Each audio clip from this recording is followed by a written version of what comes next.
চলো আজকে বানাবো ধনেপাতার চাটনি। তার আগে ধনেপাতাগুলো ভালোভাবে ধুয়ে নিতে হবে। ধুয়ে নেওয়ার পরে এখানে আমি শিলে ফেলে ভালোভাবে বেটে নিয়েছি। দেখো আমি ভালোভাবে বেটে নিয়েছি। তারপর এখানে 2 কোয়া রসুন আর অল্প আদাকে আমি গ্রেট করে নেব।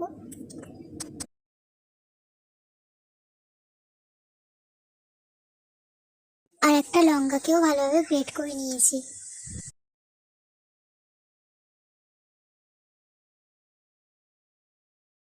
তারপর কড়াতে অল্প তেল দিয়ে কালো জিরে দিয়ে ভালোভাবে নাড়িয়ে আদা রসুন বাটা আর লঙ্কা বাটাটা ভালো দিয়ে দিতে হবে।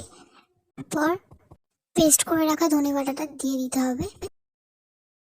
তারপর ভালোভাবে ভেজে নিয়ে এখানে আমি তেঁতুলের জল করে রেখে দিয়েছি। তো তেঁতুলের জলটাও ভালোভাবে ঢেলে দিতে হবে। ঢেলে দিয়ে অনেকক্ষণ ধরে নাড়িয়ে চড়িয়ে একটু নুন দিয়ে কিছুক্ষণ কড়াতে রেখে তুলে নিতে হবে। তারপরে কমপ্লিট আমাদের ধনেপাতার